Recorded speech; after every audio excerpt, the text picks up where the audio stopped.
Alors bonjour, j'espère que vous allez très bien. C'est à nouveau un plaisir de vous retrouver pour cette vidéo. Et donc, je suis José Abé Arodode. Comme vous le savez, j'écris, je suis auteur. J'ai sorti un e-book avec une dizaine d'entrepreneurs qui est disponible sur mon site joséarodode.com et c'est intitulé L'audace d'entreprendre. C'est complètement offert, c'est juste à télécharger et c'est un partage d'expérience d'une dizaine d'entrepreneurs du Bénin mais d'autres pays africains qui ont partagé leur expérience justement sur les enjeux de l'entrepreneuriat dans le contexte africain. Et par la suite, j'ai sorti un autre ouvrage qui est une coécriture avec deux autres amis, jeunes leaders, collègues, et qu'on a dénommé justement l'entrepreneuriat axé sur le développement durable. Cet ouvrage a été édité au Burkina Faso et est disponible justement à Cotonou, à Ouagadougou et à Dakar. Et tout récemment, disons, ça fait quelques mois que mon ouvrage Les défis de notre génération est sorti et qui parle de l'engagement des jeunes, qui parle d'entrepreneuriat dans le contexte africain, mais aussi des questions de gouvernance. Gouvernance à l'échelle du Bénin, mais aussi à l'échelle du continent africain.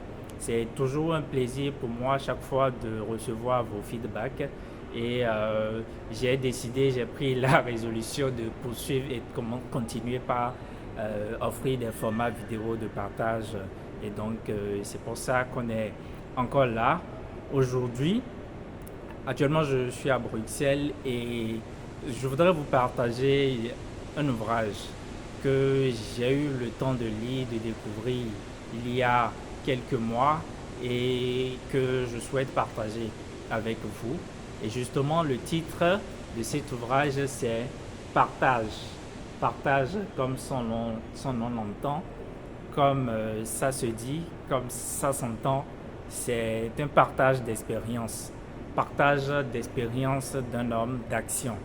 D'un homme qui à un moment de sa carrière, a décidé de partager aux jeunes générations ses expériences, comment il voit le monde surtout, et comment est-ce que pendant 10 ans, il a eu à gérer des postes de haut niveau, au niveau du Bénin, et surtout qu'il s'inscrit dans cette dynamique de connexion avec les jeunes générations.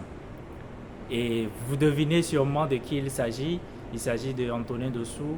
Monsieur Antonin Dossou, j'ai eu le plaisir de le recevoir justement il y a quelques mois dans le cadre du podcast Connexion. Après avoir lu son ouvrage, je l'ai invité pour une conversation que justement vous pouvez retrouver sur YouTube et sur les plateformes habituelles du podcast, qui il nous a partagé pendant plus d'une heure pourquoi est-ce qu'il a décidé d'écrire un livre, l'esprit derrière le livre et aussi ses engagements envers le partage. Et c'est avec un plaisir qu'il a souhaité avoir mon ouvrage, le dernier, Les défis de notre génération, qui lui a été envoyé justement sur Dakar. Donc n'hésitez pas, surtout si vous voulez commander, à nous écrire, à nous laisser un message. Je suis personnellement très actif sur les réseaux et donc juste un petit message et en fonction de là où vous êtes, on pourra vous faire livrer les deux ouvrages qui sont en version physique, mais le premier c'est offert, c'est en version PDF et c'est donc disponible sur mon site. Et donc à travers partage, Antonin Dossou, dans un ton conversationnel, a décidé de partager ses expériences parce qu'il est parti du constat du fait que beaucoup de professionnels, de cadres de haut niveau sur le continent africain partent sans léguer un héritage, ne serait-ce que littéraire, aux jeunes générations. Et c'est le combat que moi je fais personnellement avec les acteurs avec qui je collabore au quotidien. C'est qu'est-ce que vous voulez léguer à la prochaine génération, aux personnes qui viendront peut-être après nous. Et on a la chance d'être à l'ère du numérique et il y a au moins ces éléments-là qui vont rester pour dire que voici les mémoires de tel homme politique, voici les mémoires de tel acteur qui a géré telle institution, voici comment est-ce qu'il voyait le monde. Et c'est pour ça aussi que moi, personnellement, je m'engage à écrire au quotidien. Et comme vous le savez, j'ai dit récemment à un ami qui a aussi sorti un ouvrage que un lecteur, il finit par devenir un écrivain. Ça peut être dans l'autre sens aussi, dans le sens inverse. Mais très souvent, ce sont les bons lecteurs qui, à un moment, décident d'écrire. Pour vous dire que je suis un lecteur de base et il y a beaucoup d'ouvrages comme ça que je vais vous présenter, que j'ai lus, que je garde avec moi, qui me permettent moi personnellement de m'instruire et aussi parce que j'écris, j'ai besoin d'avoir d'autres visions du monde qui me permettent de savoir sur quel enjeu et si je choisis une thématique sur laquelle je vais écrire, de définir justement quelle orientation donner. Ce sont souvent des idées personnelles, mais je pense que c'est toujours issu des réflexions communes et collectives de beaucoup d'autres personnes. Donc quand on écrit, c'est parfois aussi des essences qu'on retire de nos lectures. Et cet ouvrage, vous pouvez l'avoir à Cotonou, à la librairie Notre-Dame, où moi je l'avais eu il y a quelques mois. Et c'est disponible aussi dans d'autres librairies et dans d'autres capitales africaines. Comme j'avais déjà fait une première fois, je présente rapidement l'auteur. Parce qu'Antonin Dossou, si vous ne le connaissiez pas, c'est un acteur très engagé pour les causes du développement. Il a été directeur de cabinet du ministre Koupaki au Bénin et il a été lui-même ministre sous le mandat du chef de l'État, de l'ancien président de la République, Boni Yayi. Et donc, c'est un ingénieur, statisticien, économiste de formation, comme j'ai dit, ancien ministre, précisément chargé justement de l'évaluation des politiques publiques. Donc, quand il écrit un ouvrage sur la gouvernance, il sait de quoi il parle. Et de la promotion de la bonne gouvernance et du dialogue social au Bénin. Et si vous vous rappelez, c'était vraiment une période où il y a eu beaucoup de tensions, notamment au niveau des acteurs sociaux. Et il était vraiment à la tâche dans ces périodes-là pour pouvoir dialoguer avec les syndicalistes et dialoguer avec les différentes parties prenantes pour apaiser le climat social au Bénin. Je pense qu'il a laissé ses traces, ses empreintes au ministère dont il a été à la charge et même après son départ, les collaborateurs continuent de témoigner de sa gestion, de sa performance également. Et c'est un haut cadre de la Banque centrale des États de l'Afrique de l'Ouest, BCEAO. Il était à la banque, il a été dépêché pour servir le Bénin et après son service, il est actuellement encore retourné au service de la Banque centrale au siège de l'institution à Dakar. Et donc, en règle générale, l'idée c'est de partager ses expériences. L'idée c'est, après tout son parcours, et il continue à travers d'autres creuser, de partager ses expériences aux jeunes. Il anime des formations. Mais après tous ces parcours, c'était important pour Antonin Dossou de nous sortir cet ouvrage qui, de manière très claire et explicite, transcrit ses pensées, sa manière de voir le monde. Je l'ai déjà dit. Et donc, c'est un ouvrage sur la gouvernance. Un ouvrage sur la gouvernance, mais avec une approche très particulière. Je vais vous dire, moi, j'ai lu beaucoup de livres et celui-ci, il est particulier dans le ton conversationnel. Vous allez avoir l'impression de lire un dialogue et c'en est un. C'en est un parce que M. Roch Sosten-Nepo, qui a servi de journaliste en griffe dans cet ouvrage, s'était substitué en la personne qui dialoguait avec M. Antonin Dossou dans ce livre. Et donc, M. Sosten lui posait des questions et lui, en retour, il répondait. Et donc, ce n'est pas forcément un monologue comme on a l'habitude de voir, mais c'est un dialogue.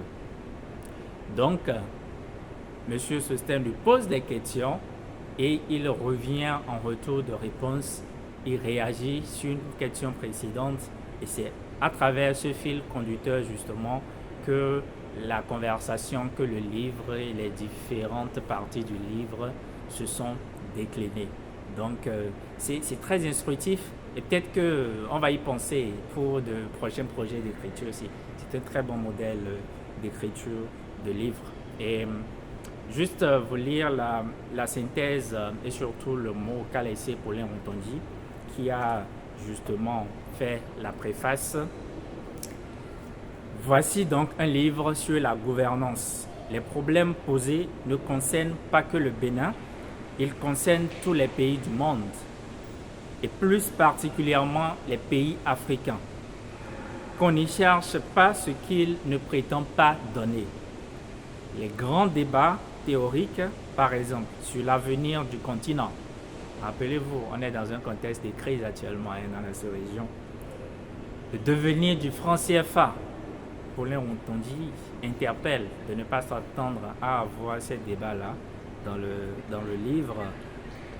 Les conditions d'un développement soutenu ou d'une connexion réussie, ou d'autres thèmes aussi ambitieux. Qu'on y cherche plus modestement alors, mais assuré de les y trouver, les enseignements d'une expérience de terrain qui resteront valables quels que soient les termes retenus à l'issue de ces grands débats dans des alternatives en présence. Donc en réalité, c'est un partage d'expérience,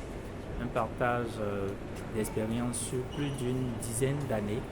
Et je pense que vous allez vous intéresser beaucoup au contenu et plus loin aux témoignages justement des collègues et des amis du ministre Antonin Dossou qui ont eu le temps de le côtoyer et qui dans ce livre ont laissé des témoignages.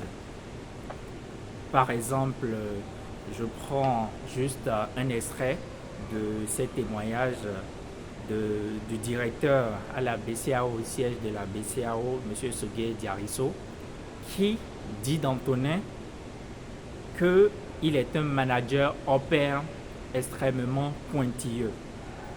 Et donc, Antonin Dossou et moi avons été recrutés le même jour au siège de la BCAO.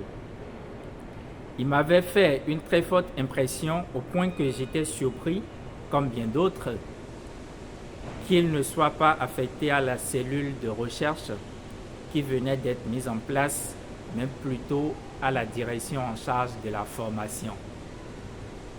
L'ayant un peu pratiqué, j'ai compris qu'il allait un jour atterrir à la tête de la structure en charge de la recherche parce que, comme formateur, il a non seulement affiné les connaissances qu'il devait transmettre aux étudiants, mais il a également poursuivi les activités de recherche.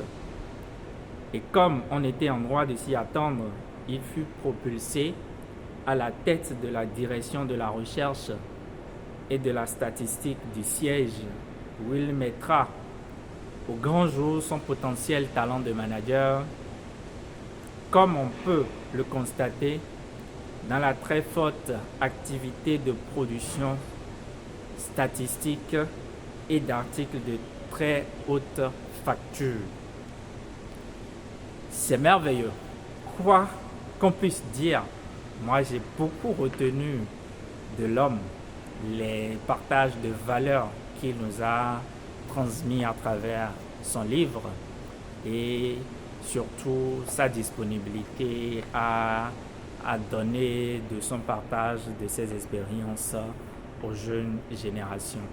Je ne vais pas être plus long, je vais simplement vous dire que c'est très instructif à lire et c'est une recommandation de lecture pour les jeunes qui s'intéressent aux questions de gouvernance comme moi. Je m'inscris personnellement dans cette catégorie de jeunes qui aspirent à comprendre les questions de gouvernance, qui aspirent à la gestion de nos cités qui veulent comprendre comment est-ce que nos États sont gérés et qui veulent avoir un droit de regard tout au moins des citoyens, mais pourquoi pas peut-être d'acteurs politiques impliqués, engagés dans les questions de gouvernance et de gestion de nos États.